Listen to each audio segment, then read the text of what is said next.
Hi guys, welcome to Mommy's channel. You can write Vietnam. No, not Ria's channel, Mommy's channel. The Vietnam. No, Mommy's channel. Look at my mommy channel. Welcome to my Mommy's channel. I'm Good Rihanna. girl.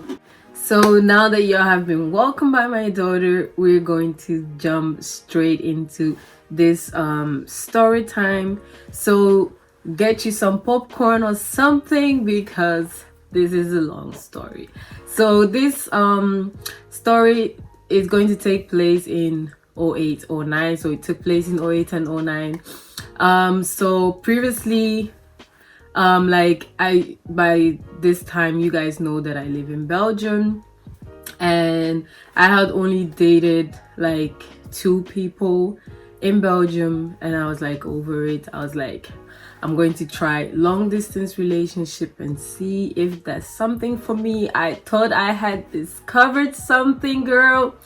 Let me tell you, because I was like, if the person is not here, you know, they can hurt you. You can just get over it quicker because you can, like, you're not with the person every day. Then, if you understand what I'm saying, because if you're with somebody every day and then you break up, it is difficult because you're still going to see that person.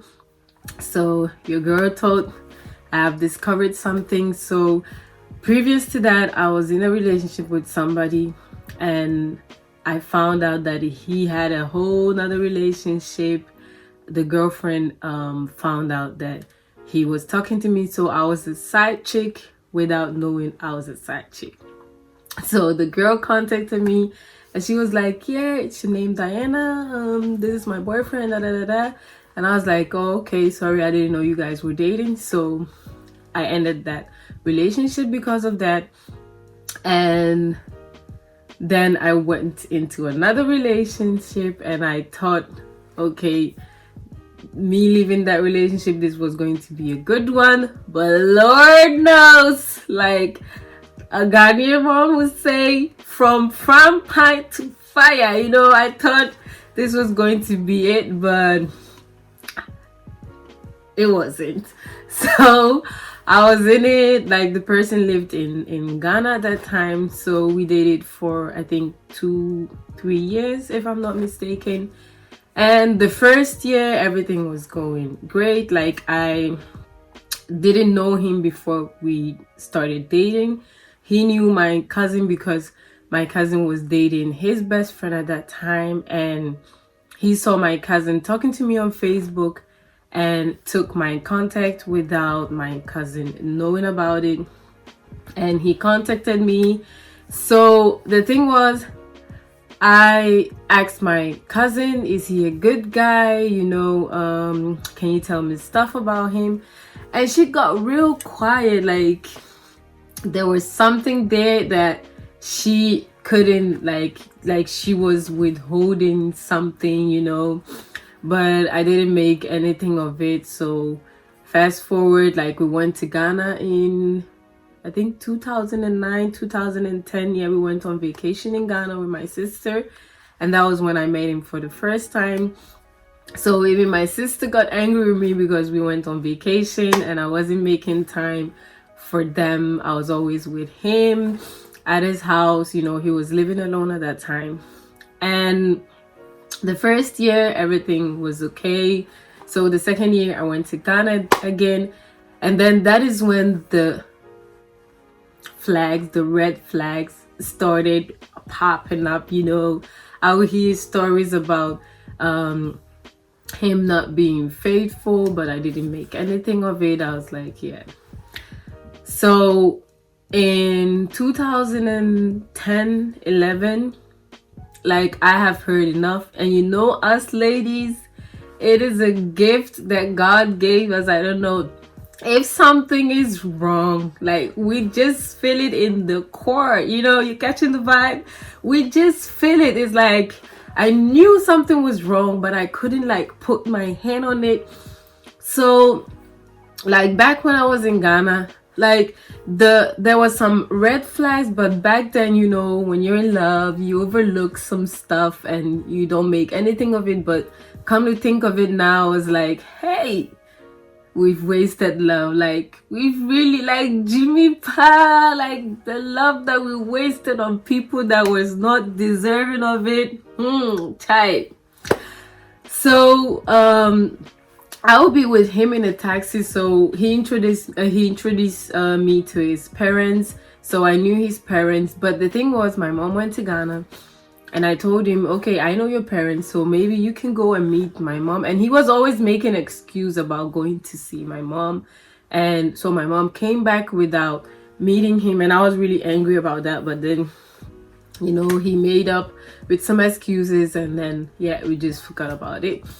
So back when I went to Ghana, like, I'll be with him in a taxi or just going somewhere, and like every ass, like every bum, every girl that would just pass, he would just like turn and look, and I'll be looking at him like, boy, like, you're sitting next to this. And yeah, like every ass, like everything with bum or legs that will walk, you just turn around. So that was like the first flag. And then the second thing I came to know was that he had dated one of my cousins. Like, okay, mom says she's cousin, but I don't know her. She's like far cousin, not from my mom's side, but from my mom's sister's side, because my mom and her sisters don't have the same dad. So that was the second flag for me. But I was like, hey, they dated. I didn't know they dated, and we're already in the relationship, so we're just gonna take it like that, being the fool that I was at that time. So that was the second flag. And then the third flag that had me like really thinking about the relationship was like, sometimes I'll go over to his house, and then it will get late, and then I'll just sleep over there. And in the night, like around 3-4 o'clock, this guy would just wake up and be like, okay, I'm going to do something, I'll be right back. And I'll be like, 3-4 o'clock, what are you going to do by this time? But still, you know, as they say, love is blind. I don't believe in love is blind. You're a fool. That's just it. You're a fool. You refuse to see it, so that means you're a fool. So he would just go, and then like 2-3 hours he'll come back, and then he'll bring food, acting like he went and got food. But yeah, in the back of my mind, I was like, you think you're dealing with booty food? Just because I'm quiet and I'm not saying anything doesn't mean I'm not seeing what's going on. And then one time too, I found out a text message of some girl texting him like, yeah, I'm afraid my mom is going to find out, I think I'm pregnant and stuff. And that really got me like mad. I was like vexing, like I was really mad. And we were arguing, like I threw something. I don't know what I threw. I think it was a cup. I was so angry that I threw the cup at him. It was that just like, you know, he had a little sister at that time. So it was like those plastic caps, those children plastic caps. And then this nigga got angry and slapped the heck out of me. Like, he slapped me like I was in Ghana at that time. Like, you know, the sun in Ghana, it doesn't play. That I couldn't look straight to the sun, like not even look when the sun got on my eye. Like, it was very painful for like almost two weeks. I couldn't look at the sun, and still, girl, I stayed. Why? And this is the thing that I want to encourage, like black dads to be a part of their children's life. Like, teach your children what they are to expect from a man. Like, I didn't have that when I was growing up. So in some situations, I just took it as, okay, it's part of the relationship, it's normal. If I had a dad to teach me what a man is supposed to do, like now in this age that I am, I know it. But when at that time, I didn't know. I think I was 20 at that time, which is not that young, but you know, if you don't have that experience, you just do what you know. So I would encourage the Black dads to really stay in their children's life, and like, even if you're not with the mom, just teach your children how to handle themselves in relationships and so forth and so on. So fast forward to 2010, 2011, like, I have heard so many stories that I was fed up, so I booked a ticket and went to Ghana without his notice. So when I was going, before I could get the chance to go, one of my cousins sent me a text message, and it was like, safe journey to Ghana. But I was quick, I saw it, and I was able to delete it before he saw it, so he didn't know I was coming to Ghana. And we went.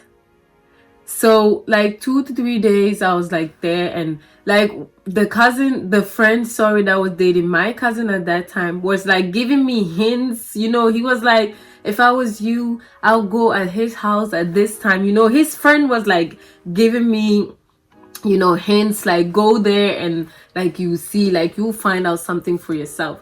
But I was still hesitant, so I think it was around the 4th day I dragged my cousin. I was like, today you're not going anywhere.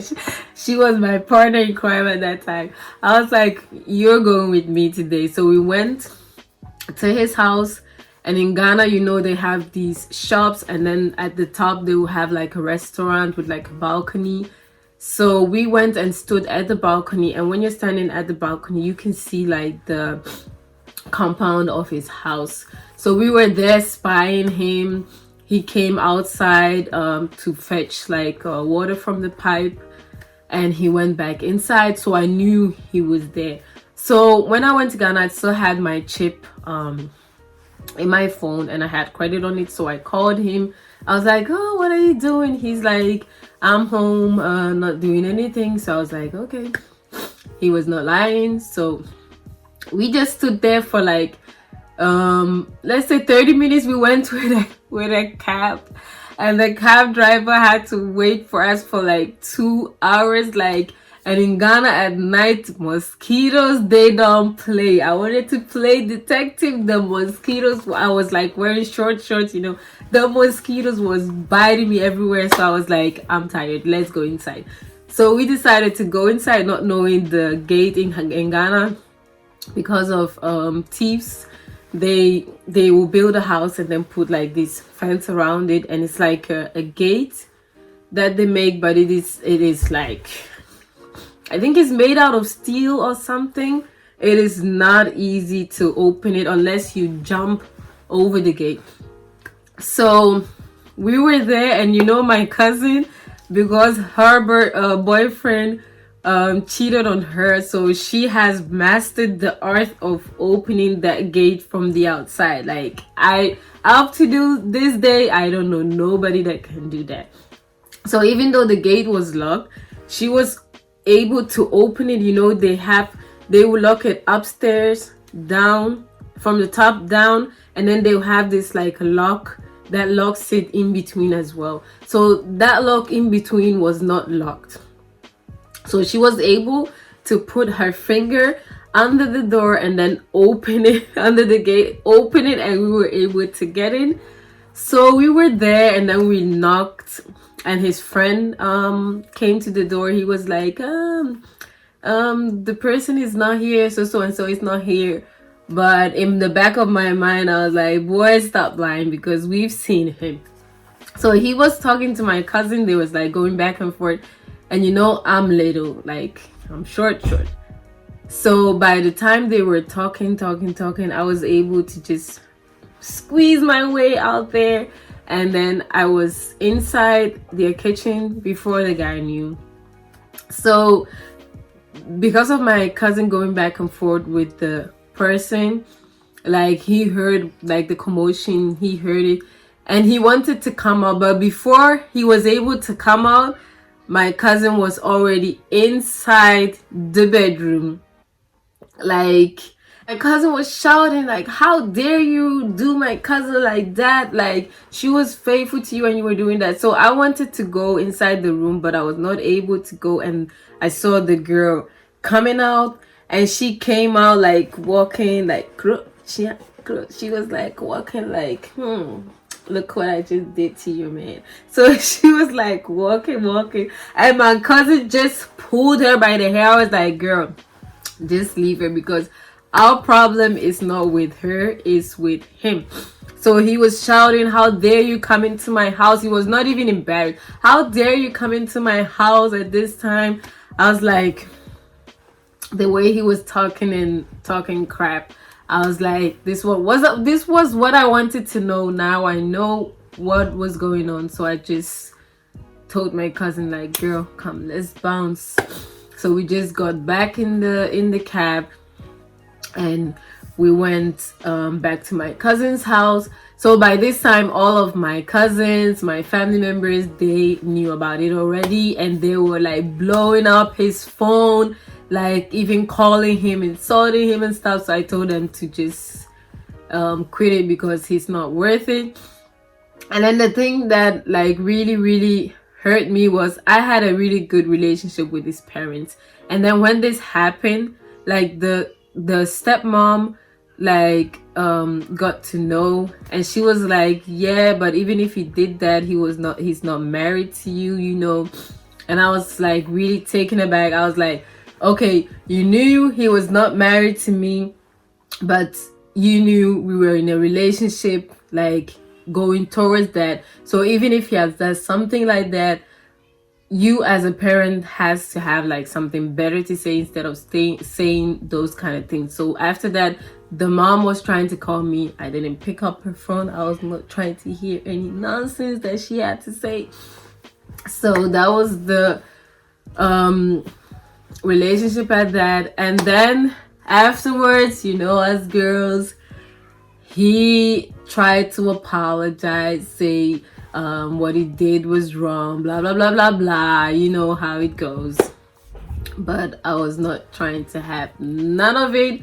So that is how we came to part ways. But this relationship really taught me a lot, because I gave my all like in this relationship, and it turned out to be like a waste of time. After it was said and done, we have broken up and gone on separate ways. I came to find out that it was not just me, but he had multiple girls that he was cheating with. So he got some other girl pregnant whilst he was in his cheatation, you know. And the girl had the baby. They were a happy family, blah blah blah. So he took care of the baby for like 2 years, and come to find out, the girl knew how to play the game better than him, because that baby wasn't his. So all I want to say is, if you have a problem with somebody like that in a relationship, just leave them to karma, because karma will handle that shit for you and get them straight like no other.